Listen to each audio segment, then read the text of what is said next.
Bonsoir et Madame Sophie Duplay en direct de Paris. C'est un plaisir pour moi de la présenter.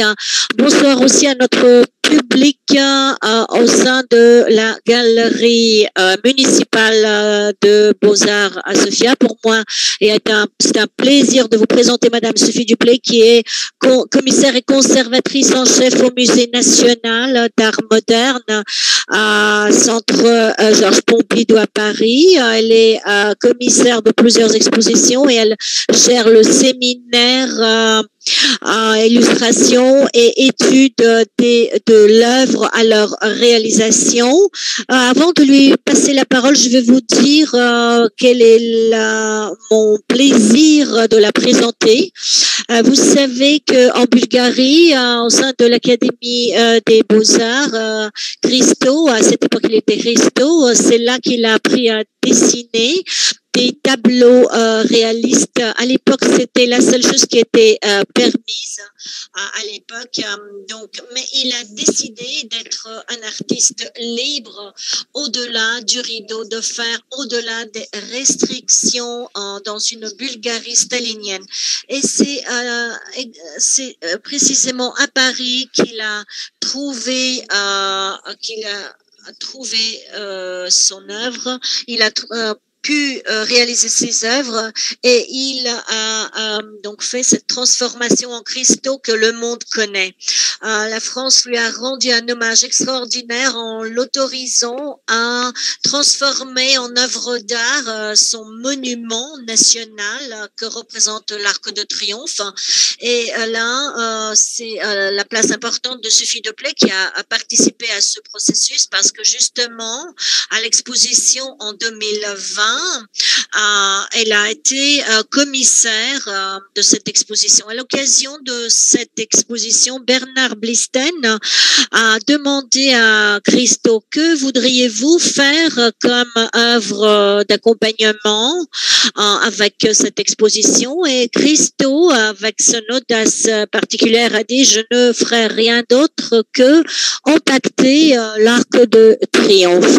Vous savez que 60 ans après son rêve, elle est devenue réalité et c'est de ça que va nous parler ce soir Madame Sophie Duplay. Elle va nous dire ses conversations et son travail sur cette exposition. Voilà, c'est sur ça que je lui passe la parole. Bonjour.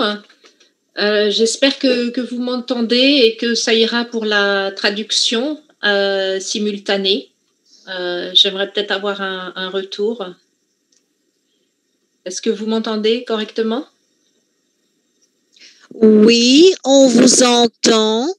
Parfait. On vous entend très bien, on vous écoute, donc la parole est à vous. Merci.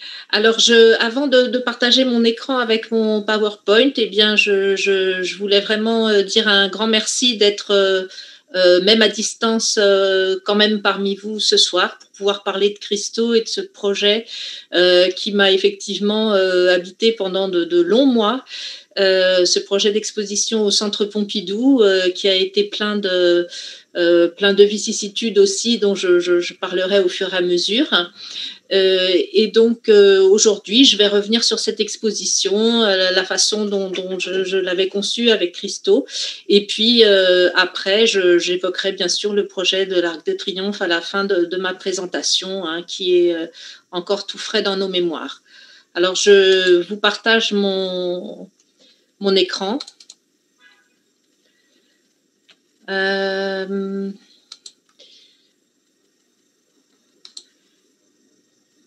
Voilà, et je crois qu'en faisant ça, c'est encore mieux.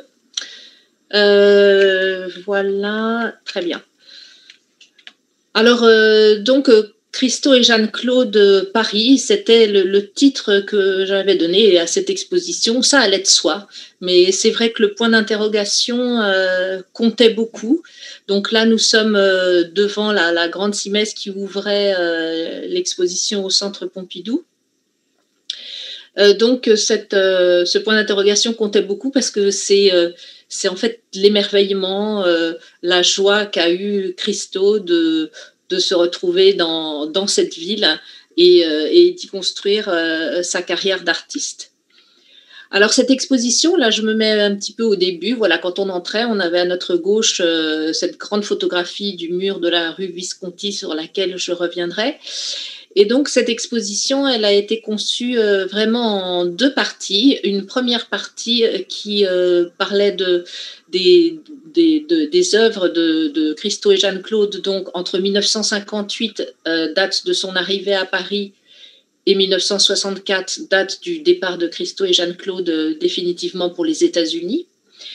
Et puis, la deuxième partie traitait du projet du Pont-Neuf. C'était une sorte d'exposition dans l'exposition autour du Pont-Neuf. Et au milieu de ces deux parties, il y avait un film des frères Maysles, donc ces cinéastes américains qui avaient accompagné Christo et Jeanne-Claude depuis les années 70 dans la plupart de leurs projets avec leurs films. Et donc, c'était un film sur le développement du projet du Pont-Neuf et avec des allers-retours sur la biographie des deux artistes. Donc cette exposition, ça paraît aller de soi, qui est comme ça, ces deux parties, mais ça n'a pas été simple puisque Christo au début, Jeanne-Claude est décédée, comme vous le savez, en 2009. Donc Christo, qui était mon interlocuteur, voulait surtout se concentrer dans un premier temps sur son exposition autour du Pont-Neuf, autour du projet du Pont-Neuf, et finalement accordait moins d'importance à ses premières œuvres, ou ne trouvait pas nécessairement la nécessité de les montrer, de les déployer. Donc tout mon travail a consisté à essayer de le convaincre que cette première partie de l'exposition, qui était pratiquement équivalent à la seconde, sur les œuvres des années 1958 à 64, était vraiment essentielle pour comprendre son geste d'empaquetage. Alors donc, je parcours l'exposition donc avec vous. Donc là, vous voyez, bon, il y a ce texte qui est introduit à la première partie, et puis ce portrait. Quand Christo arrive à Paris, donc il a quitté la Bulgarie en 1956, il est passé par Prague, Vienne, la Suisse, et donc s'installe en mars 1958 à Paris. Comme le rappelait Madame tout à l'heure, il avait étudié aux Beaux-Arts de Sofia et donc faisait des choses très classiques. Et donc, pour gagner sa vie, il commence par faire des portraits. Alors, il fait des portraits de dames de la haute société. Alors, il avait déjà un sens assez aigu des contacts et des relations, puisque à son arrivée à Paris, il va renouer avec un monsieur qu'il avait rencontré en Suisse, coiffeur, un grand coiffeur, René Bourgeois, qui va l'introduire à un autre grand coiffeur qui s'appelait Jacques Desange, qui est quelqu'un de très important pour nous en France, qui a beaucoup compté. Et ces coiffeurs avaient des clientes. Et voilà que Christo, donc grâce à ça, réussit à être introduit dans différents milieux de personnes riches. Et puis, il fait donc ses portraits de commande. Alors, celui que vous voyez, c'est le seul que j'avais mis dans l'exposition. Ce n'est pas n'importe lequel, puisque c'est celui de Madame de Guibon, qui était la mère donc, de Jeanne-Claude de Guibon, née en 1935, le 13 juin, le même jour que Christo. Et donc qui s'était installée à Paris, elle, en 1957, avec donc sa mère et son père adoptif, le général de Guibon, qui était un monsieur très influent, qui avait travaillé aux côtés du général de Gaulle. Donc Christo va faire le portrait de cette Madame de Guibon, et c'est là qu'il va rencontrer Jeanne-Claude, donc c'est important. Et ils commenceront à se fréquenter secrètement à partir de l'été 59, pour après rester ensemble à partir de l'année suivante, et puis rester ensemble toute leur vie et faire œuvre ensemble de façon absolument magistrale. Alors, donc je continue dans le parcours de l'exposition. Donc, Christo fait ses portraits. Et puis, parallèlement, il cherche à donc développer son travail, un travail personnel. Alors, il se trouve que à cette époque, à la fin des années 50, donc on est à Paris, il va dans les galeries, il voit beaucoup de choses. Il y a toutes ces recherches autour de l'abstraction, aussi des recherches matiéristes, et lui cherche à s'inscrire dans ces recherches avec des gestes un peu plus affirmés, et il développe ce qu'il appelle des surfaces d'empaquetage. Alors ça, c'est intéressant, il y a déjà le mot empaquetage qui est présent, donc on est à la fin des années 50, et vous voyez par exemple le détail de cette œuvre absolument magnifique, hein, comme un écorché, qui a une espèce de tissu froissé, laqué, avec aussi du sable et toutes sortes de matériaux, et donc qui est un magnifique exemple d'une surface d'empaquetage qui n'avait pratiquement jamais été présentée. Et je précise d'ailleurs que toutes ces œuvres du début, à part un certain nombre de petits paquets, étaient complètement inconnues du public ici. Les gens ignoraient complètement ce travail de Christo, lui-même ne les avait pratiquement jamais montrés. Donc c'était aussi une grande première de ce point de vue-là. Alors là, on voit Christo donc qui continue avec ses surfaces d'empaquetage. Hein, vous voyez toutes sortes de papier, froissé, laqué. Et puis à droite, une tentative. Il y a toute une série comme ça, petite série, mais quand même, d'œuvres abstraites. Celle-ci, il l'avait faite en réaction à une exposition qu'il avait vue de Jackson Pollock au Musée national d'art moderne, donc à la fin des années 50. Voilà encore ces surfaces d'empaquetage. Et puis, dans cette même salle, des choses assez extraordinaires qu'il a appelées les cratères et qu'il a fait en réaction à l'œuvre de Dubuffet, dont il a connaissance à travers une galerie importante qui était la galerie Daniel Cordier. Il réussit à rencontrer Daniel Cordier, il est invité à un dîner, ils font connaissance. Et il avait déjà vu l'œuvre de Dubuffet probablement en Suisse, mais là, il connaît mieux l'œuvre de Dubuffet et il dit d'ailleurs, et c'est rare quand il se réclame d'un artiste, donc c'est important de le souligner, qu'il est influencé par Dubuffet lorsqu'il fait ses cratères. Alors je vous montre de près un de ces cratères. Alors, nous sommes d'ailleurs très fiers que ce cratère ait été donné par l'artiste, hein, et donc nous l'avons accroché dans les salles du musée à proximité de nos Dubuffet. Il y a de la peinture à la colle, de la peinture à l'émail, et puis ces trous constitués pour certains tout simplement des boîtes de peinture qu'il utilisait et qu'il avait comme ça fichées dans la matière. Alors on ressort de cette salle là on se trouve devant ce petit meuble qui, avec toutes ces petites boîtes empaquetées, ce sont aussi les boîtes de peinture de Christo. Parallèlement à ces surfaces d'empaquetage et ces cratères, donc il empaquette des petites boîtes avec du tissu, de la ficelle, et donc ces petites boîtes font partie de ces premiers gestes d'empaquetage. Alors après, il les met dans des espèces de structures, hein, et puis il appelle ça, dès qu'il construit lui-même, une sorte d'étagère de mobilier, et puis il appelle ça son inventaire, avec l'idée, disait-il, une espèce d'idée d'urgence. Qu'est-ce qu'on fait quand on doit partir dans l'urgence? On fait un tri rapide, on fait un inventaire. Et donc, les œuvres de cette période ont cette connotation d'inventaire. Il avouait lui-même que, en fait, il avait toujours peur d'être renvoyé dans son pays encore à cette époque-là, donc à la fin des années 50. Alors, après, vous voyez, il y avait alors toute la scénographie de l'exposition. La première partie, la scénographie était plutôt dans l'obscurité, avec des murs gris. Et puis, on avait ménagé des ouvertures comme ça, comme ici, sans que le public puisse entrer dans certaines salles, pour justement pouvoir mettre les œuvres de façon à ce qu'il n'y ait pas de barrière devant, mais qu'elles puissent être comme ces barils directement au sol. Alors, ces barils, c'est très important dans l'œuvre de Christo parce que, comme souvent c'est le cas chez beaucoup d'artistes, quand on a accès à un atelier plus grand, on fait plus grand. Il faut voir que, et vous verrez une image tout à l'heure, à l'époque, Christo a un atelier qui est en fait une chambre de bonne, et il fait tous ses paquets là-bas.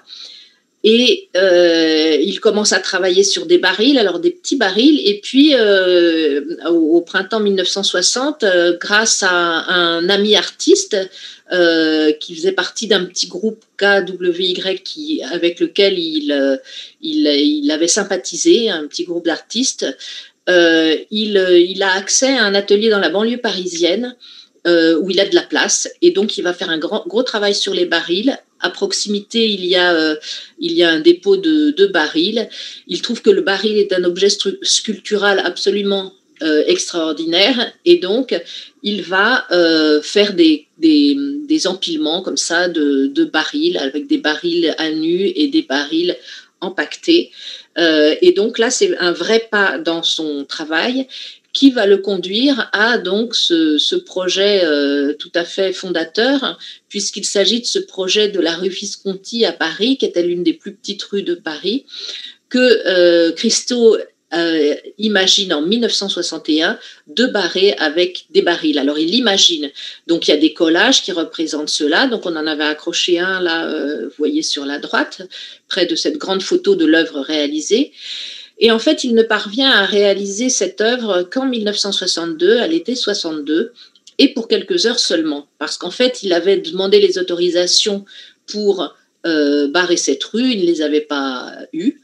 Et finalement, il s'était quand même décidé à faire son intervention. Donc pendant quelques heures, cette petite rue va être obstruée comme ça par ces barils empilés. Et c'est pas tout à fait le premier, mais le deuxième projet dans l'espace public qu'il réalise avec Jeanne-Claude. Donc Jeanne-Claude, comme je vous disais, qu'il a rencontré en 59, avec lequel il vit à partir de 60, puisqu'elle s'était mariée, elle va divorcer. Et elle va donc épouser après en 62 Christo, et ils auront un enfant ensemble, enfin conçu en 60.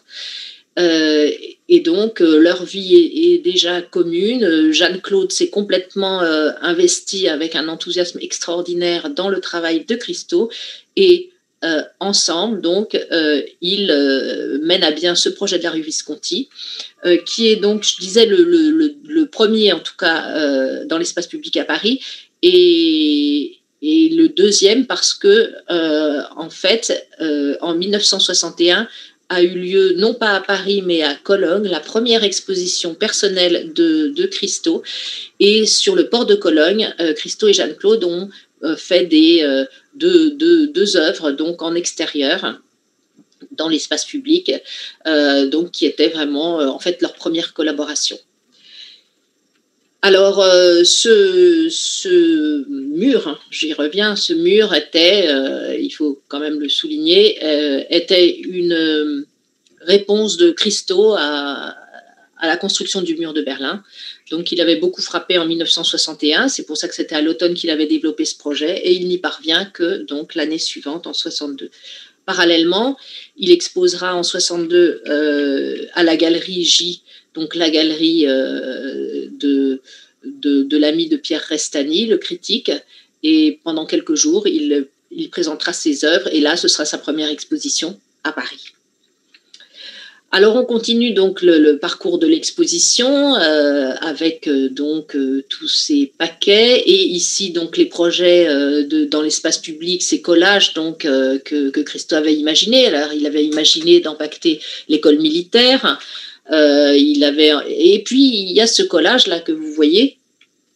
Ce photomontage qui représente donc un petit paquet dans la perspective de l'avenue Foch. Et ici, voici ce petit paquet. Alors, c'est assez touchant parce que donc ce photomontage, c'est celui de l'Arc de Triomphe. Donc, à l'époque, il avait fait ce photomontage avec une photo de ce petit paquet que j'avais placé, donc que vous voyez là dans la vitrine, au bout dans la vitrine, donc en face de ce photomontage. Donc, c'était sa première matérialisation de ce projet de l'Arc de Triomphe, donc en 1962.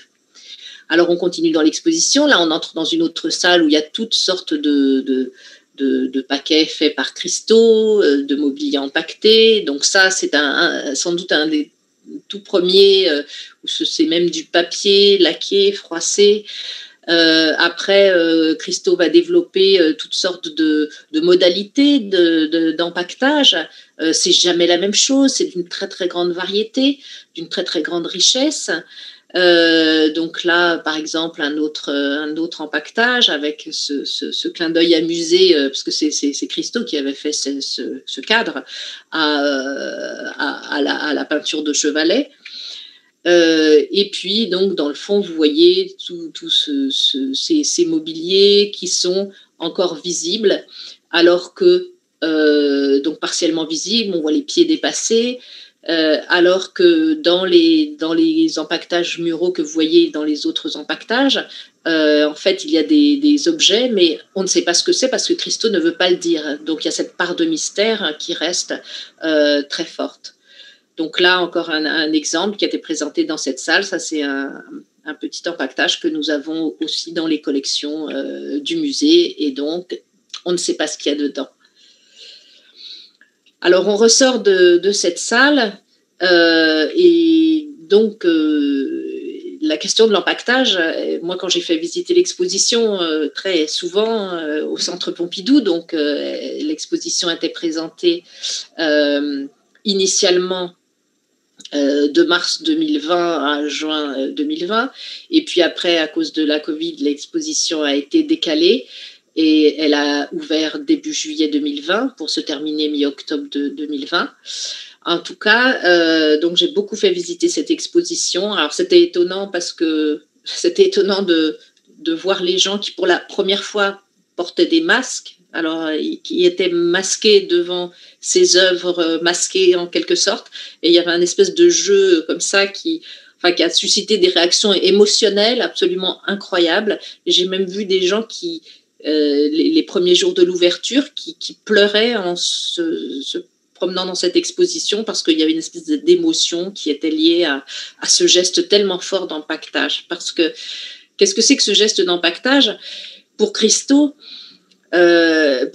c'était, comme je vous le disais, il y avait l'idée, quand il arrive à Paris, il voulait aller à Paris. Il savait que Paris, c'était la capitale artistique dans laquelle il allait trouver tout ce qu'il cherchait.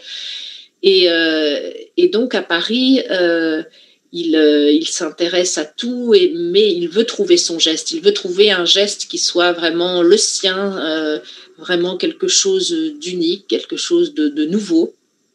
Et il trouve ce geste d'empaquetage qui est comme une manière de synthèse entre tout ce qu'il a appris à l'école des Beaux-Arts de Sofia, justement, peinture, sculpture, dessin, architecture, anatomie aussi. Donc tout ça, c'est une synthèse qu'il arrive à faire par l'empaquetage. Donc cet empaquetage qui donc a des couleurs variées, se développe en volume, puis par la suite dans l'espace public, donc de façon architecturale. Et aussi cet empaquetage qui donc consiste à mettre des ficelles autour de ce tissu qui recouvre des objets. Et on voit quand Christo met ses ficelles autour de ces objets, c'est comme s'il dessinait avec les ficelles. Donc en fait, le dessinateur Christo reste dessinateur à travers ce geste d'empaquetage également. Et ça, c'est quelque chose de très beau que j'ai vraiment découvert en travaillant sur cette exposition. Donc voilà pour l'empaquetage. Et puis l'empaquetage, c'est aussi cette part de mystère, comme je vous disais, on ne sait pas ce qu'il y a en dessous. Donc le critique David Bourdon avait trouvé cette très belle formule qu'empaqueter, c'était révéler en cachant. Donc qui effectivement est une formule qui a beaucoup couru sous la plume d'autres personnes qui ont pu écrire sur Christo, et c'est une formule extrêmement juste. Donc, il y a toute cette part, effectivement, de mystère. Alors là, je vous parlais tout à l'heure des espaces dans lesquels travaillait Christo. Il a eu cette chambre de bonne rue Saint-Sénoc dans le 17e arrondissement, donc qui était à proximité de l'Arc de Triomphe, dans laquelle il a fait la plupart de ses premiers empaquetages. Et on voit à gauche Donc, on était très, très émus de reconnaître l'œuvre qui actuellement est dans les collections du musée, une œuvre, ce guéridon avec des objets dessus et empaquetés. Voilà, donc voilà Christo au milieu de ces paquets. Et il y a cette anecdote que raconte Jeanne-Claude. Donc, qui, à ses débuts, quand elle connaissait plutôt Christo comme portraitiste, qui faisait ses portraits de commande, un jour, Christos décide à l'emmener voir ses vraies œuvres, je dirais, les œuvres vraiment qui comptaient pour lui, donc ses empaquetages. Et puis, ils arrivent dans cette chambre de bonne, enfin, sur le palier de cette chambre de bonne, et il y avait une minuterie. Et donc, hop, la lumière s'éteint.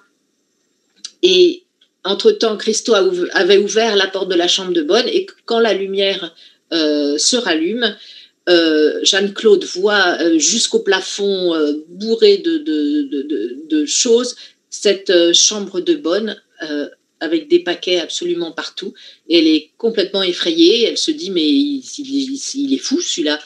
Et du coup, Christo voit sa tête et voit que ça n'était pas le moment. Donc, il lui dit, on reviendra plus tard. Alors, je continue dans l'exposition. Donc là-bas, vous voyez la salle dont on est sorti. Et voilà, on passe encore devant d'autres exemples de petites boîtes très, très, très, très touchantes que Christo avait empaquetées. Là, vous voyez, il y avait deux diaporamas qui montraient notamment les photographies d'ateliers de Christo, et puis aussi un autre sur tout son travail autour des barils qui a beaucoup compté. Ici encore d'autres empaquetages. Alors vous voyez qu'il y a l'utilisation pour les trois d'entre eux de ce plastique transparent, le polyéthylène, donc Christo découvre dans le courant de 1960 et qu'il va utiliser, donc, et qui donne une autre perception donc à l'empaquetage, puisque l'objet là pour le coup se voit. Et il l'utilisera également pour empaqueter des femmes nues, notamment au domicile d'Yves Klein. Il fera un empaquetage d'un modèle vivant. Donc voilà un détail de cette poussette. Alors c'est intéressant de voir pourquoi cette poussette, c'est parce que en fait Christo il empaquetait tout, il prenait ce qu'il avait sous la main, et donc comme ils avaient un petit enfant, Christo et Jeanne-Claude, donc cette poussette elle ne servait plus, donc il l'a empaquetée. Il a une fois empaqueté les chaussures de Jeanne-Claude aussi, elle s'en était beaucoup plainte.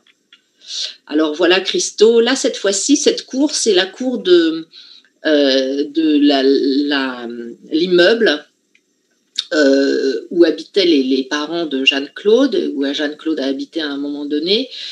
Et au sous-sol, après que Christo se soit réconcilié avec la famille de Jeanne-Claude, parce que la famille était fâchée avec lui, parce que il était arrivé, c'était un jeune homme qui était désargenté, artiste, qui n'avait pas une situation stable, alors que Jeanne-Claude était d'une famille très riche, et que Jeanne-Claude avait choisi de faire sa vie avec Christo, parce qu'elle disait que pour lui, c'était 1000 fois plus intéressant de passer sa vie avec quelqu'un comme Christo qu'avec un jeune homme sorti de Polytechnique, hein, donc son père adoptif, le général de Guibon, était directeur de l'école polytechnique, et donc il y avait un tas de beaux partis qui étaient accessibles pour Jeanne-Claude, mais donc elle a finalement préféré Christo.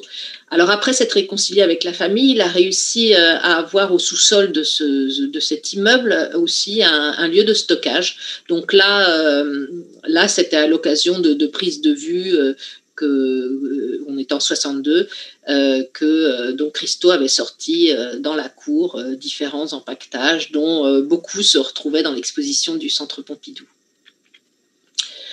Alors, on continue dans l'exposition. Alors, il y avait aussi des portraits. Alors, il avait fait des portraits, ça je vous l'avais expliqué, et il les signait, en fait, Javachev, de son nom, de son vrai nom, Christo Javachev. Et pour certains d'entre eux, il les a empaquetés. Dans cette série, il y en a un qui est de Brigitte Bardot. Brigitte Bardot, qui était une cliente de coiffeur Jacques Desange et qu'il avait eu l'occasion de portraiturer. Et il y avait aussi ce très beau portrait de Jeanne-Claude, empaqueté, donc les portraits, les peintures étant signées Javachev, et à partir du moment où elles étaient empaquetées, ça devenait des cristaux. Alors après, on continue dans cette salle qui vient clore cette première partie de l'exposition. On est en 63 et Christo développe des vitrines, ce qu'il appelle des vitrines. Et puis après, la série qui deviendra très importante, surtout quand il sera aux États-Unis, les storefronts. Donc là, on montrait quelques vitrines qui étaient un peu des cabinets de pharmacie qu'il avait occultés de l'intérieur avec du papier ou du tissu. Et puis ces storefronts qui lui avaient été inspirés par un premier voyage aux États-Unis en février 1964, il avait été frappé par les devantures de magasins. Donc, il avait imaginé aussi ces devantures occultées. Donc, la salle montrait ses projets, ses storefront projects et ces devantures à l'échelle 1. Donc, ici, vous en voyez une. Et ici, donc, une autre, une rouge, une rose, une mauve plutôt. Et ces devantures à l'échelle 1, il les a faites juste avant de partir pour les États-Unis, en France. Et après, il a développé cette série aux États-Unis exclusivement. Donc, en 1964, Christo et Jeanne-Claude partent aux États-Unis et s'y installent définitivement dans le quartier de Canal Street. Et ils auront d'abord un étage d'un bâtiment et puis après ils réussiront à récupérer l'ensemble. Alors là, dans l'exposition, juste là, ce qui venait clore cette partie, c'était cet empaquetage que vous voyez là, qui se trouve dans un musée américain maintenant et qui est important parce qu'il avait été présenté à la galerie Sidney Janis en 1962 à New York, et c'était dans le cadre d'une exposition collective qui s'appelait The New Realists. Et dans cette exposition collective, donc, il y avait Christo qui était présenté aux côtés de Warhol notamment. Alors même si la lecture de son œuvre n'avait pas été juste, parce que l'œuvre de Christo est assez inclassable, donc ça n'est pas du ready-made, ça n'est pas un commentaire sur l'emballage dans la société de consommation. Néanmoins, cette œuvre avait été présente et donc c'était une énorme reconnaissance pour Christo que d'être exposé aux États-Unis dès 1962. Et donc quand il part avec Jeanne-Claude aux États-Unis, en 64, il pense que finalement c'est plutôt à New York que ça se passe et qu'il vaut mieux quitter Paris. Alors ça, c'est l'espace intermédiaire entre la première et la deuxième partie. Donc à gauche, il y avait le film. Donc voilà, donc ça c'est une vue de la salle dans l'obscurité où on voyait à un moment du film, ce film des frères Maisel, dont je vous avais parlé. Donc ces deux Américains qui sont décédés maintenant et qui ont fait ces films extraordinaires qui rendaient compte du travail de Christo et Jeanne-Claude donc dans l'espace public. Ils ont fait Valet Curtain, Running Fence, donc le Pont Neuf empaqueté. Et dans ce film en particulier sur le Pont Neuf, qui dure à peu près 1 heure, ce qui était intéressant, et pour moi c'était très important que ce film ait beaucoup de place, on pouvait s'asseoir dans une salle et regarder tranquillement le film, donc que ce soit comme une partie de l'exposition, la partie au milieu des deux grandes parties. C'était très important pour moi et ça n'a pas été forcément facile de le faire accepter à Christo non plus. Et puis finalement, il a accepté, j'en étais très heureuse. C'était très important de pouvoir voir comment ça se passait, le développement d'un projet comme celui du Pont Neuf, ces projets qui se développent sur des années. Et ce film donnait aussi l'occasion de revenir sur la biographie de Christo et Jeanne-Claude, donc c'était très complet et on arrivait vraiment à saisir l'esprit du travail des artistes. Alors il y avait aussi un petit documentaire à l'extérieur qui était diffusé, qui annonçait l'Arc de Triomphe empaqueté et où on voyait donc Christo travailler à des dessins préparatoires sur l'Arc de Triomphe. Et là, il y avait de ce côté-là les projets parisiens, les autres projets parisiens de Christo et Jeanne-Claude entre 64, donc la fin de la première partie, et 75, le début de la réflexion sur le Pont Neuf de Christo et Jeanne-Claude. Donc la plupart de ces projets n'ont pas été réalisés. Il avait même imaginé d'empacter les arbres des Champs-Élysées. Alors là, d'avoir empaqueté l'Arc de Triomphe, je dirais que c'est encore mieux. Alors, on arrive dans la deuxième partie de l'exposition dédiée au Pont Neuf empaqueté. Alors, il y a toujours ces deux dates, comme vous le savez, 1975, 1985.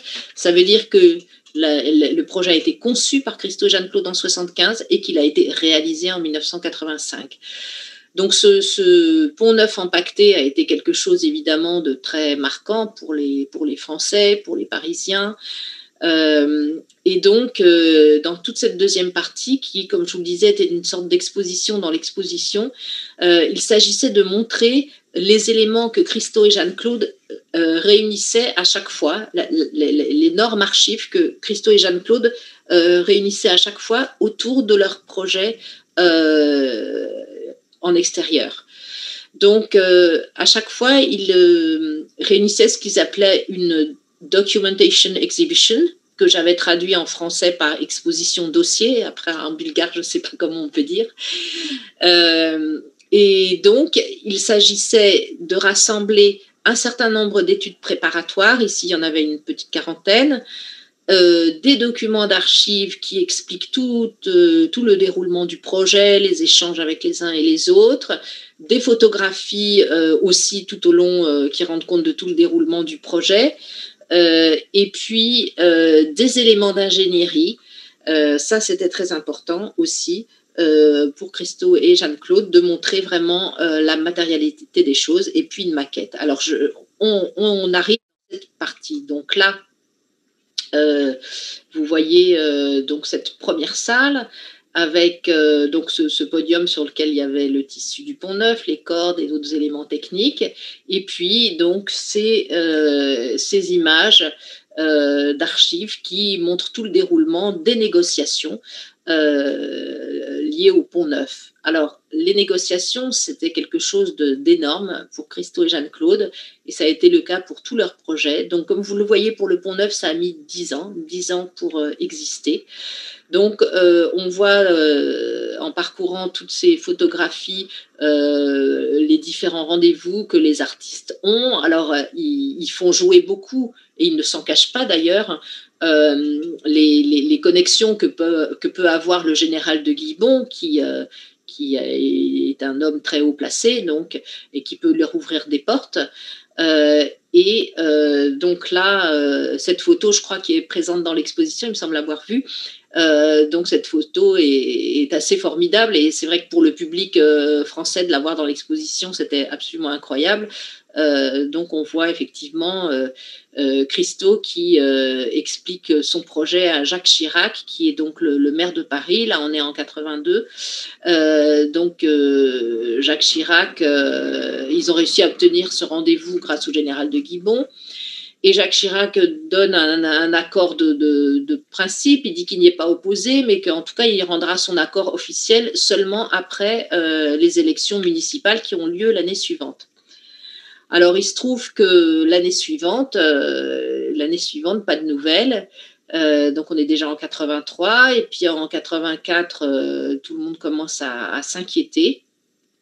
Et c'est là que Christo et Jeanne-Claude ont vraiment des déboires, puisque Jacques Chirac ne donne pas formellement son accord, et que parallèlement, la préfecture de Paris interdit que le Pont Neuf soit empaqueté pour des raisons diverses, notamment de gêne, d'entrave, et puis parce que ça peut créer un précédent.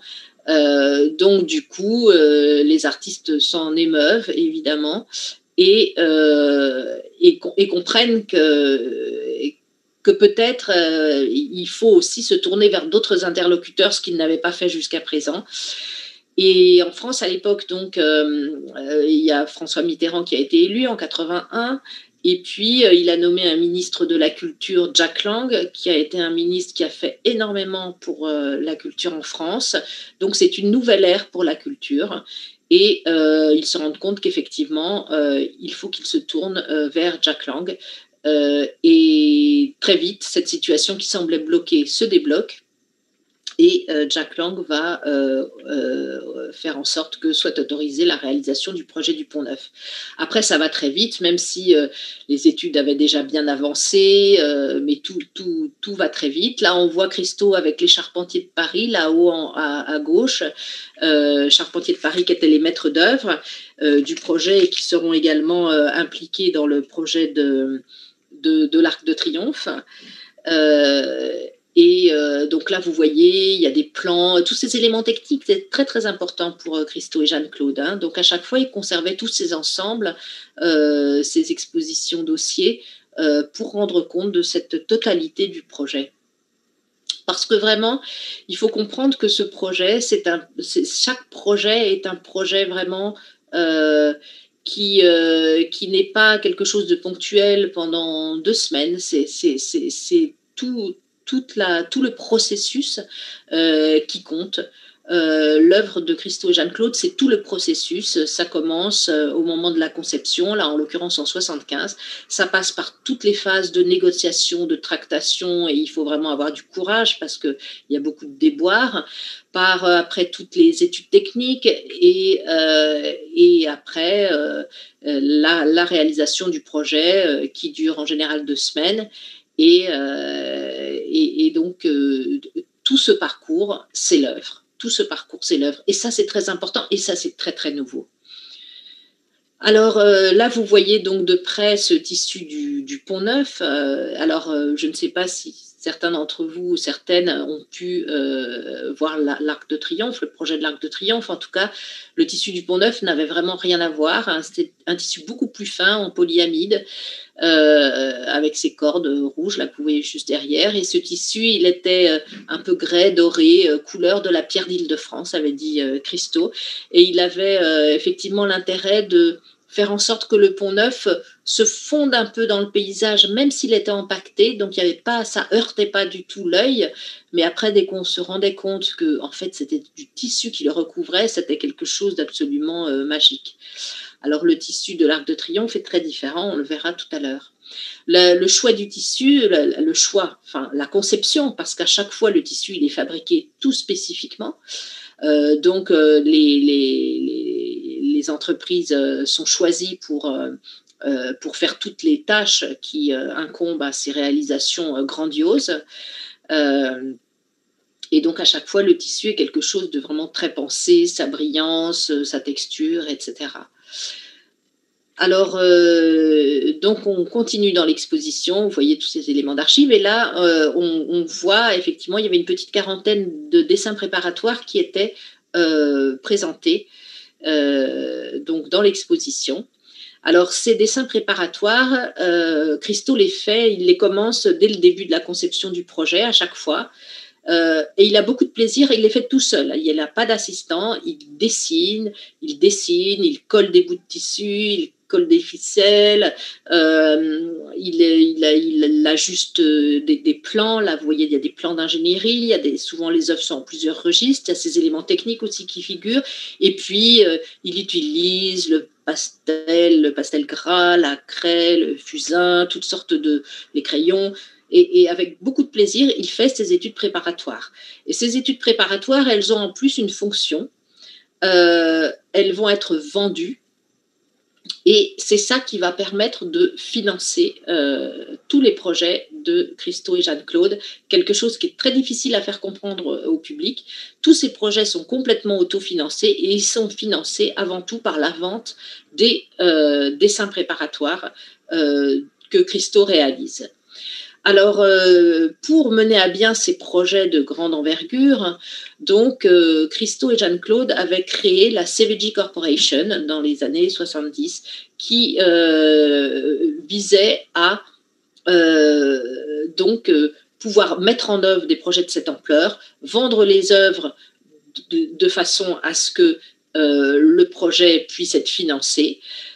Et donc cette structure vraiment économique était quelque chose aussi d'extrêmement novateur pour des artistes de travailler de cette façon. Et donc, cette CVG Corporation, à chaque fois, crée une filiale pour chaque projet. Ici, la Pont-Neuf Corporation, je pense que ça s'appelait. Cette filiale avait donc la capacité d'employer toutes sortes de corps de métier qui étaient nécessaires à la réalisation du projet et la capacité donc de réaliser les ventes des œuvres.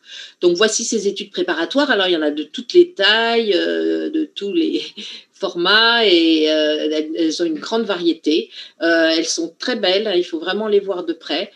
Il en reste ici un petit nombre, c'est le petit nombre que Christo et Jeanne-Claude avaient préservé, mais sinon, elles sont vouées à être toutes vendues pour autofinancer le projet. Donc ça, c'est vraiment cet aspect très, très important de l'autofinancement. Alors, voilà encore ces études préparatoires et un détail. Et alors, ce qui est extraordinaire, c'est de voir à quel point dans ces études préparatoires, Christo arrive à se projeter dans l'espace et en question, et même à des années auparavant, à imaginer ce que va être l'objet fini, enfin le monument impacté. Et vraiment, c'est exactement ça. Donc, il avait une maîtrise de l'espace absolument incroyable. Alors, donc, un peu plus loin dans l'exposition, donc encore des plans, des photographies qui rendent compte de tout le développement du projet. Et ici, on arrive à la mise en œuvre. Là, je vous ai mis un détail du recrutement des médiateurs. Il y a donc à chaque fois, pour chaque projet, des médiateurs qui sont recrutés pour expliquer le projet pendant les 2 semaines de la présentation, expliquer le projet au public. Donc ça, l'aspect du public est très important. Les empaquetages dans l'espace public, c'est véritablement un don au public, puisque ils vont pouvoir gratuitement assister à un spectacle extraordinaire qui est la vision de ce monument empaqueté, et ça va durer 2 semaines seulement. Donc il y a ce côté temporaire qui est aussi extrêmement important, parce que ça donne encore plus le désir d'aller voir l'œuvre, ça lui donne encore plus d'intensité. Et les médiateurs en plus sont là pour renseigner le public, et échanger, débattre, c'est très important. Ici, c'est la phase de préparation, elle est même très courte, ça va très vite au moment où tout est prêt, ça va très vite avant que l'œuvre ne soit définitivement empaquetée. Donc là, c'était des éléments de protection pour les coins. Des piles, et donc vous voyez tous les corps de métier. Là, en l'occurrence, il y a des hommes grenouilles, tous les corps de métier qui étaient mobilisés. Alors ici, donc encore des éléments d'ingénierie. Donc là, vous avez une réplique du parapet avec les éléments de protection. À chaque fois, pour chaque monument, Christo et Jeanne-Claude prévoyaient que le monument soit protégé, donc par ces structures en acier, qui permettent d'empêcher que le tissu soit mis directement sur la pierre, et ça faisait toujours partie des négociations. L'argument fort, comme quoi le monument ne serait pas abîmé, ça c'était très important que les politiques aient cette garantie. Voilà, il y avait toutes ces structures qui étaient usinées spécifiquement pour chaque projet. Donc ici, le parapet, et puis là au sol, pour protéger les corbeilles du pont. Et aussi, ça permet de simplifier les lignes. Et c'est aussi un geste esthétique aussi important pour Christo et Jeanne-Claude. Donc encore d'autres éléments, l'espèce de cage qui venait recouvrir les réverbères du pont. Et puis encore ces dernières phases, donc vous voyez où là le tissu, ça c'était magnifique parce que les Parisiens pouvaient assister à ça. Donc le tissu qui est déroulé le long des parois du pont, là avec cette fois-ci des cordistes, donc encore un autre corps de métier qui est mobilisé, qui font une sorte de ballet dans les airs à chaque fois pour réaliser l'empaquetage. Donc voici d'autres vues de l'expo, ces éléments techniques ô combien importants pour Christo et Jeanne-Claude qu'il fallait montrer, parce que c'était ça aussi l'empaquetage. L'œuvre, c'est ça aussi, ça fait partie de son élaboration. Et puis le moment du vernissage, là, vous voyez à la fin, à droite, on voit le ministre Laurent Fabius au moment du vernissage, un peu plus haut Jack Lang, un peu plus haut il y a Jacques Chirac, et puis de l'autre côté le public qui s'empare du Pont-Neuf empaqueté. On voit des amoureux sur un banc, et puis on voit que là c'est très important, la circulation elle a été maintenue. Vous voyez les trottoirs là. On voit dans cette photographie, grande photographie en bas à gauche, les trottoirs qui sont recouverts. Et j'ai un souvenir moi-même, j'ai eu le plaisir de marcher sur le Pont-Neuf. On enfonçait dans ces trottoirs parce qu'il y avait une épaisseur qui avait été mise sous le tissu et c'était vraiment une expérience sensorielle aussi. Et puis, la circulation n'avait pas été coupée, ça c'était très important, c'est-à-dire que la fonction devait être préservée. Donc, la fonction d'un pont, on sait que ça permet d'aller d'un point à un autre et cette fonction, c'était très important, elle devait être préservée.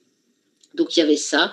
Et puis, cette symbolique du Pont-Neuf, c'était pour Christo la question de Paris, ville culturelle. Donc, le Pont-Neuf était vraiment représentatif de cela. Et lui voulait s'inscrire donc dans cette image, toute cette imagerie autour du Pont-Neuf qui existait depuis que tous les peintres, Pissarro, Picasso, Renoir, tous ces peintres avaient peint le Pont-Neuf et lui voulait s'inscrire dans cette généalogie en quelque sorte et faire avec Jeanne-Claude ce geste qui permettait d'apporter lui-même sa propre vision artistique du Pont-Neuf.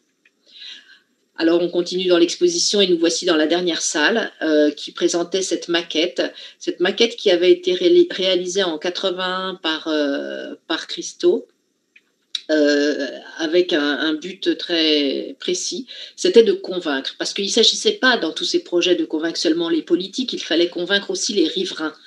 Les riverains, ceux qui habitent à proximité, les gens de la rue qui sont là et qui se demandent qu'est-ce qu'on est en train d'imaginer pour leur quartier. Donc, il y a ce magasin qui s'appelle la Samaritaine, donc à un bout du Pont-Neuf. Et donc, cette maquette, Christo et Jeanne-Claude ont pu la présenter dans une vitrine de la Samaritaine pendant un mois. Et là, c'était assez extraordinaire. Là, je vous montre des vues encore et cette vue plus détaillée de la maquette. Et ce qui était extraordinaire, c'était de voir la réaction des gens qui, enfin, ont compris ce qui se préparait avec le Pont-Neuf empaqueté, qui ont compris, et ça a permis l'adhésion de beaucoup de riverains. Et l'idée, c'était que si on convainc les riverains, les gens de la rue, après, finalement, ce sont eux qui vont finir par aussi convaincre les politiques. Et ça a marché. Donc voilà, on sort de l'exposition avec cette photo de Christo et Jeanne-Claude qui étaient là tous les deux, donc extrêmement touchants, devant le Pont-Neuf. Et donc, on a eu la tristesse de devoir rajouter sous les dates de naissance et de décès de Jeanne-Claude, celle de Christo, donc, qui nous a quittés le 31 mai 2020. Alors, en dehors de l'exposition, il y avait juste à la sortie, dans cette grande allée, très fréquentée, il y avait ce grand diaporama avec des photographies de Wolfgang Woltz. Donc ça, je ne reviens peut-être pas sur ce personnage incontournable avec les magnifiques photos que vous avez présentées actuellement chez vous, donc qui a accompagné Christo et Jeanne-Claude depuis les années 70 et qui est vraiment qui a eu un rôle extraordinaire dans la diffusion de leur projet. Et puis on avait fait une chronologie, je crois que vous en avez une aussi, donc avec toutes ces images des différents projets, donc Valley Curtain en 70-72, Running Fence 72-76 en Californie, voilà, on continue la chronologie, Surrounded Islands à Miami 80-83. Et puis on continue le hashtag bien évidemment 71-95. Alors là effectivement là c'était encore plus long que le Pont-Neuf. Voilà, et tous ces autres projets, ce magnifique projet sur le lac d'Iseo 2014-2016. Voilà, Alors, quelques mots sur l'Arc de Triomphe, parce que je vois que l'heure tourne et si vous voulez poser des questions, il va falloir que je vous laisse la parole. Donc, l'Arc de Triomphe empaqueté, hein, bon, vous avez sans doute vu beaucoup de choses et puis en direct, on pouvait suivre tout le déroulement, hein, de la présentation de l'Arc de Triomphe. Voilà le photomontage de tout à l'heure. Un collage qu'avait fait Christo en 88 sur l'Arc de Triomphe, mais en fait, jamais Christo et Jeanne-Claude n'avaient approfondi vraiment cette hypothèse d'impacter l'Arc de Triomphe. Et c'est au moment des premières discussions autour de l'exposition Centre Pompidou en 2017 qu'en effet, comme il était rappelé, pas seulement Bernard Bisten d'ailleurs, mais aussi le président du Centre Pompidou avait suggéré que Christo empaquette quelque chose dans Paris.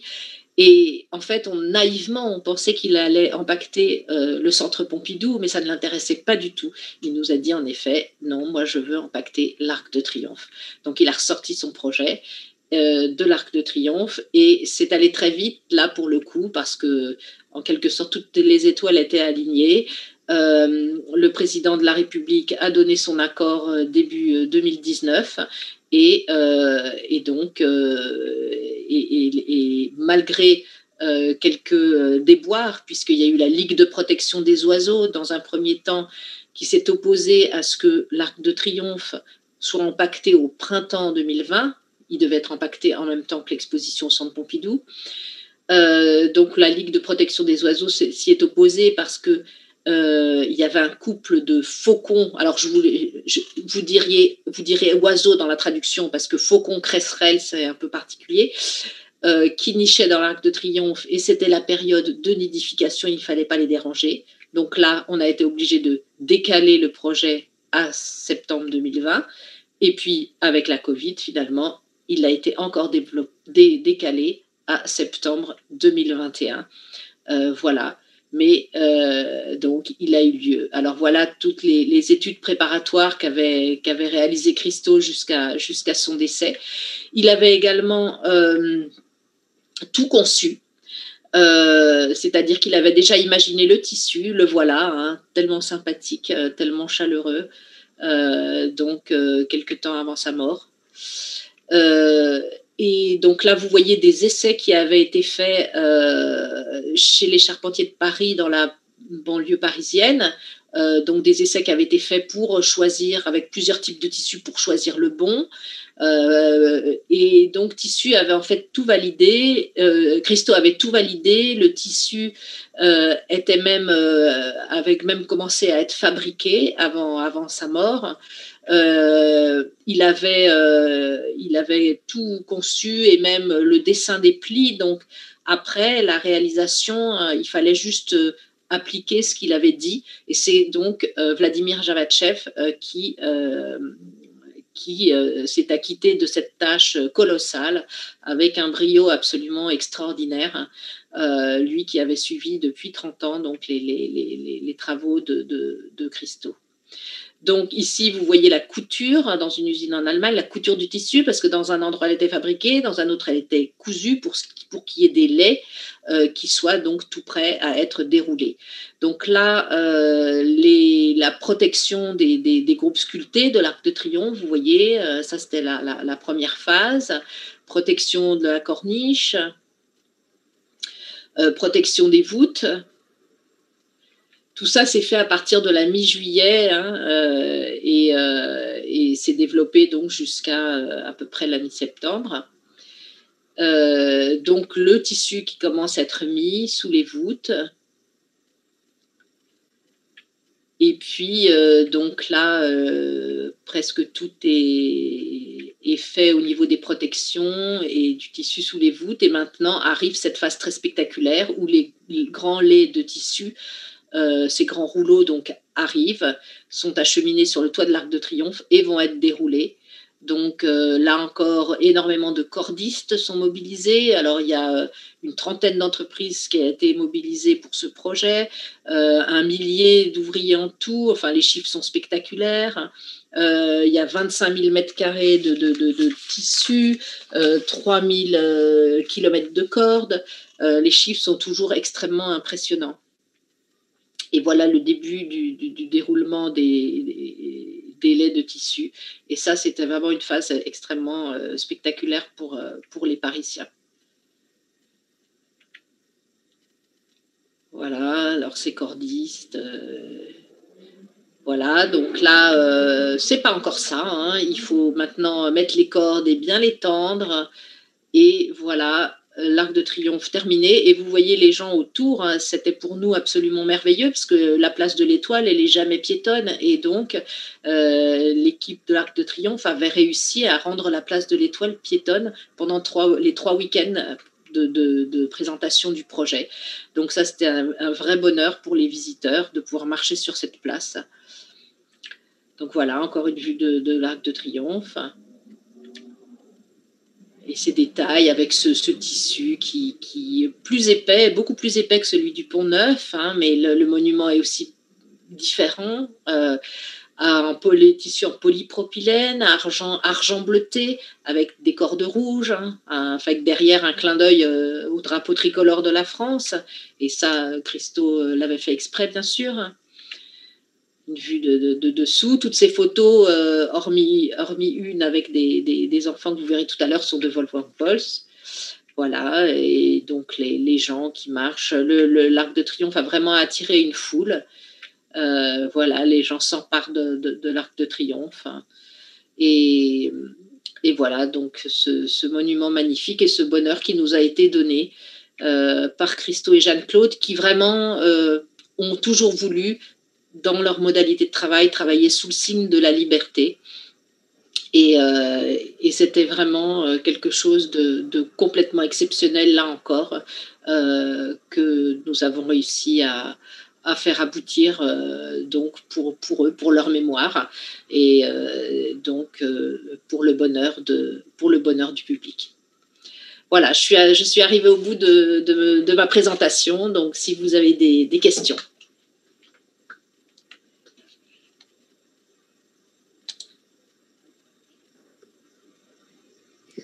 Нека да благодарим много на госпожа Дюпле, защото тя ни направи тази виртуална разходка, изключителна изложба, която сигурно много от нас щяха да отидат да видят, ако не бяха рестрикциите срещу COVID, и успяхме чрез нея да се докоснем и до мистерията на ранните творби на Христо, които наистина много рядко могат да се видят. Докато излезе първият въпрос, бих искала аз да обърна внимание върху каталога на настоящата изложба, която е тук в Софийска градска галерия, където има текст на госпожа Дюпле. Именно там тя обръща внимание, че първоначално френските критици, включително Пьер Растини, поставят под въпрос ценността на ранните произведения на Христо. След това Лоуренс Елоуи и Антони Бърдън всъщност им придават тяхната изключителна дълбочина и пишат много по-обстойно свои студии. Je n'entends pas la traduction simultanée. Je ne sais pas si elle doit être simultanée là. Je n'entends pas. Est-ce que vous m'entendez maintenant? Oui. Oui, excusez-moi, j'étais sur l'autre canal. Oui. Oui.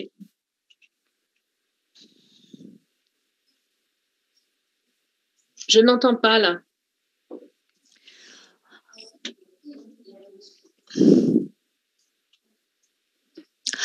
Je voulais attirer l'attention du public sur le catalogue où il y avait votre texte qui était publié. Et là, donc, on évoque que d'abord les critiques français, y compris Pierre Rastani, mettent en cause un peu les valeurs précoces.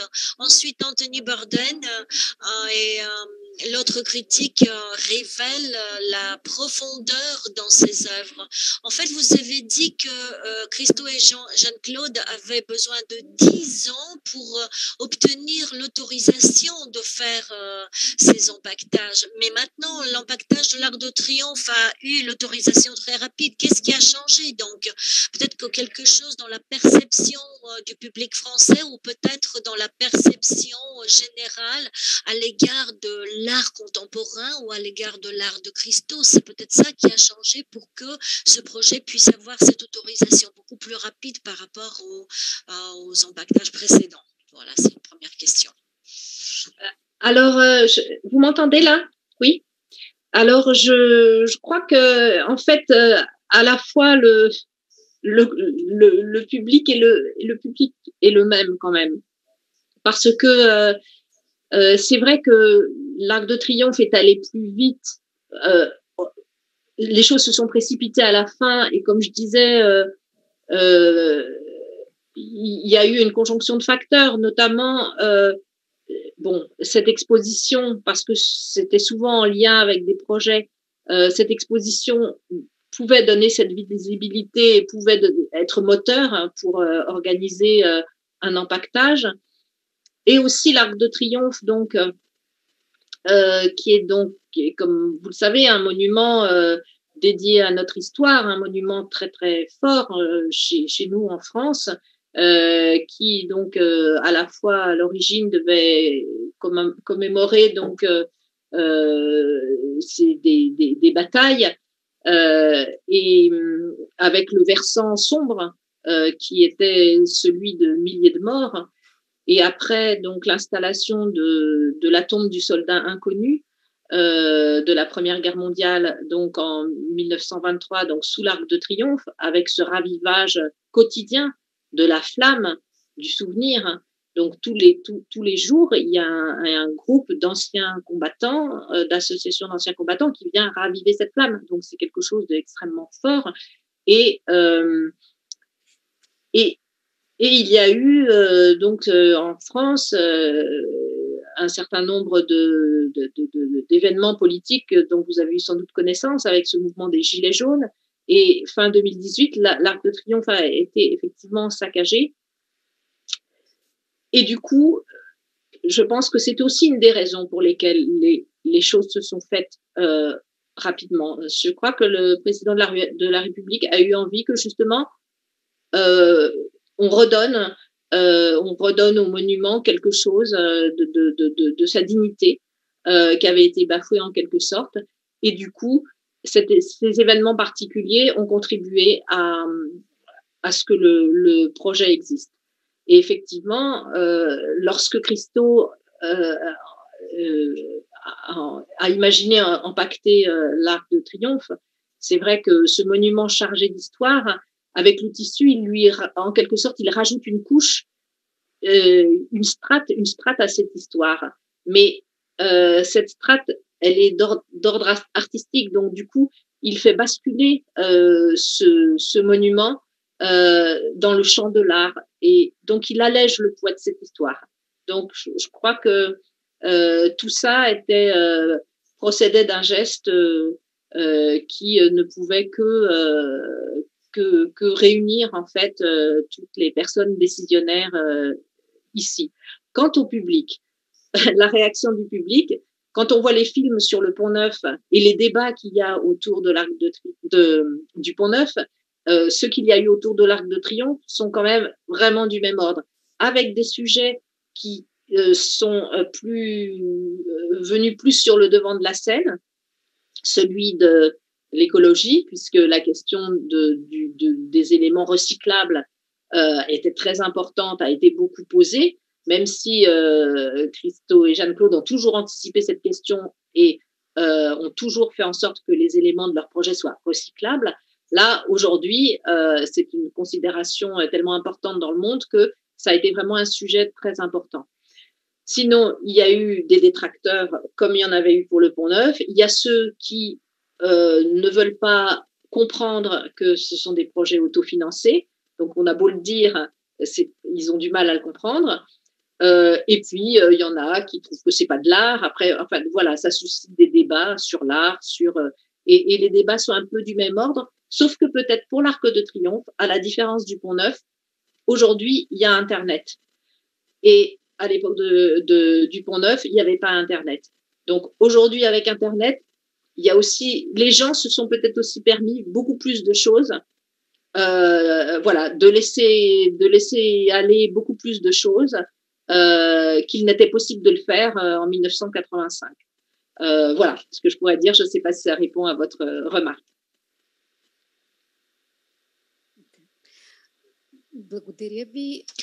Merci beaucoup. Maintenant, je vais donner la possibilité au public de poser leurs questions. Ce que vous n'avez peut-être pas entendu, Madame Duplay, c'est que vous avons remercié au nom du public pour nous avoir présenté cette exposition et qu'il y avait aussi beaucoup de gens qui auraient aimé visiter Paris et cette exposition, mais c'est grâce à vous notamment que nous avons pu en fait avoir accès à cette exposition.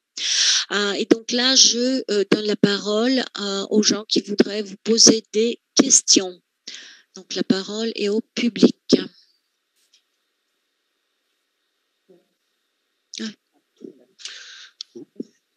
Merci.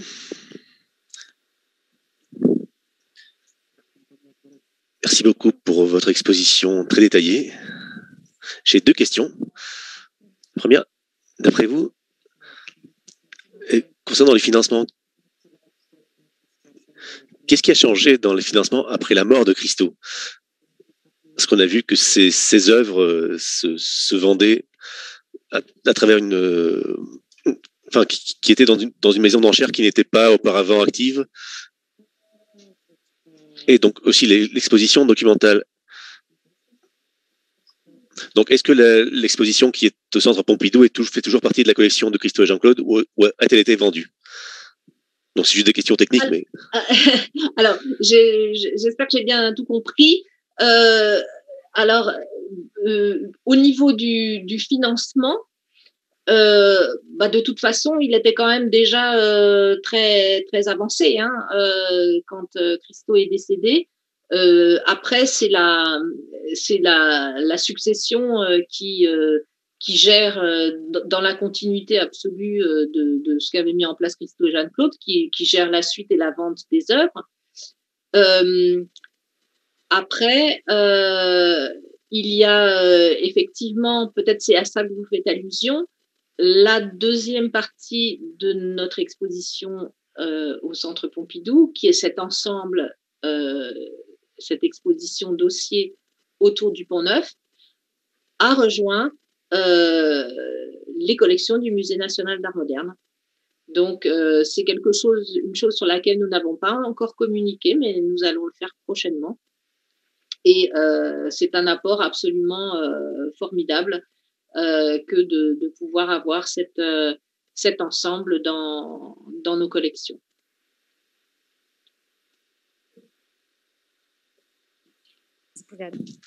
Donc, question suivante. Enfin, ils sont un peu timides.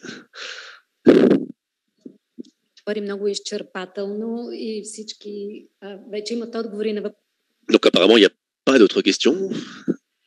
Alors, pour finir, est-ce que je pourrais vous demander, moi,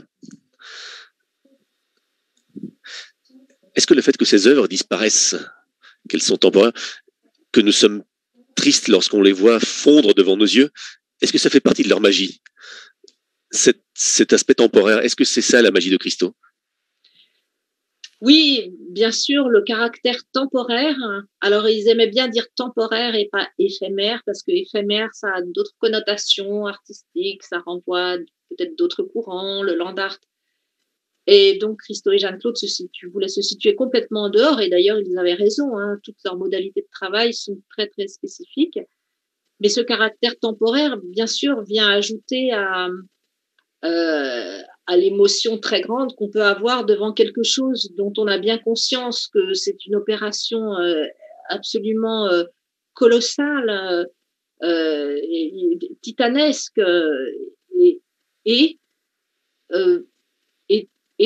au bout de 2 semaines, en effet, ça va disparaître. Donc, je crois qu'il y a une intensité qui se crée grâce à ça, grâce à ce caractère temporaire qui fait complètement partie du projet. Et ça, ils ont toujours été extrêmement précis sur ce point.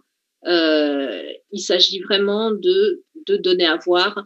Comme il le disait, comme font les nomades. Ils déplient leur tente et puis le lendemain, ils seront repartis. Et ils se voyaient vraiment comme ça, avec toute la question de la liberté pour eux que cela recouvrait derrière ces projets, derrière ces modalités, derrière cette façon de travailler tellement spécifique qu'ils ont inventée. La liberté est ennemie de la possession, disait Christo. On a quand même une question, donc je donne la possibilité à la personne de la poser. Bonjour. Donc on a bien souligné donc la beauté et l'aspect éphémère du travail de Christo. Est-ce que ce n'est pas une contradiction, donc l'idée de la réalisation de la mastaba? Donc est-ce que vous avez des informations là-dessus? Où en est ce projet? Bien sûr, c'est une très bonne question. Est-ce que ce n'est pas une contradiction? Pardon? Mais donc, est-ce que ce n'est pas une très grande contradiction, le fait que Christo n'est plus là, mais donc la mastaba, ça a un projet beaucoup plus cher. Comment est-ce qu'on va le réaliser? Est-ce qu'il sera réalisé? Est-ce que c'est pas un peu une contradiction à l'idée de tout ce qu'il a fait, s'il a été fait de façon permanente? Bien sûr, je comprends, et vous faites bien de poser cette question parce que elle se pose en effet. Il y a cette dimension éphémère qui a été là dans tous les projets, et pour le mastaba, qui est un projet qui date de il y a, je crois que c'est en 77, ça a commencé la réflexion. Qui doit être installé à Abu Dhabi, dans le désert, eh bien, là, ça doit être une œuvre permanente, la seule œuvre permanente de Christo et Jeanne-Claude. Alors, selon moi, de toute façon, à partir de maintenant, Christo et Jeanne-Claude sont décédés, donc on ne peut plus faire des projets comme l'Arc de Triomphe. Je pense qu'il faut voir ce mastaba comme une sorte de monument absolument extraordinaire à leur mémoire. C'était effectivement un travail titanesque qu'ils imaginaient, avec des milliers de barils qui formeraient cette espèce de pyramide tronquée dans le désert. Vladimir Yavachev est déterminé à y arriver, à faire en sorte que ce projet aboutisse. Et dit-il, si ce n'est pas lui, ce sera ses enfants. Donc, c'est vraiment quelque chose qui, je pense, se fera. Après, je crois que la question doit lui être posée à lui pour ce qui est de où on en est exactement, où on en est, comment ça va se présenter sur le plan du financement. Là, je crois que c'est le nouveau défi que s'est lancé la succession de Christo et Jeanne-Claude. Et d'une certaine manière, moi, ça ne me choque pas que ce soit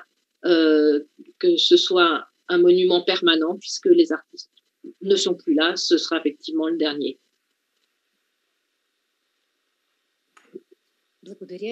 Merci beaucoup. Y a-t-il d'autres questions? Oui. Une question apparemment. Au revoir. Avant de nous dire au revoir, dites-nous comment vous vous êtes senti vous-même devant l'art. Christo disait que chaque interprétation est légitime, et vous êtes un commissaire français d'envergure. Qu'est-ce que vous avez senti, vous, devant cette œuvre? Devant l'Arc de Triomphe? Devant l'Arc de Triomphe? Oui, devant l'arc emballé. J'ai eu d'abord, oui, la beauté, c'est important de le dire. C'était un mot dont Christo Jeanne-Claude n'avait pas peur. Oui, c'était beau, c'est très beau, très, très émouvant. Et c'était aussi très beau, très généreux, vraiment de l'ordre du don, quelque chose qui n'allait pas durer, quelque chose à saisir comme ça. Quelque chose d'absolument inimaginable. Enfin, pour nous les Parisiens, jamais. D'abord, on a redécouvert l'Arc de Triomphe. C'était un monument très chargé, un peu lourd, hein, qu'on passait un peu à côté, voilà. Mais là, on a tout à coup, on l'a vu différemment, magnifié avec ces contours épurés que lui avait donné Christo quand il avait imaginé le projet. Donc, et puis aussi l'idée que Christo oui, c'est presque comme un magicien parce qu'on aurait dit comme un jeu de Lego, c'est-à-dire on aurait pu prendre l'Arc de Triomphe avec sa main comme dans un jeu de Lego et le poser ailleurs en fait. Il avait réussi à peut-être à nous dire à travers ça que finalement quand on veut vraiment, quand on a la conviction que tout peut-être est possible. Donc voilà, c'est tous ces sentiments qui m'ont traversée et c'était un grand bonheur de voir que même autour de moi, des gens qui n'étaient pas dans l'art et ils sont allés le voir et se sont émerveillés.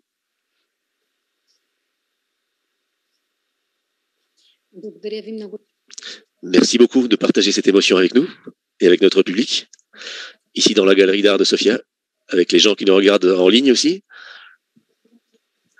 Et merci d'avoir pris sur votre temps. Et maintenant, avec encore plus d'informations et d'enthousiasme, nous regarderons l'exposition qui nous entoure avec les photos qui sont ici à la galerie. Merci beaucoup. Bonne soirée. Merci beaucoup à vous. C'était un grand plaisir de pouvoir parler de Christo Jeanne-Claude avec vous. Au revoir.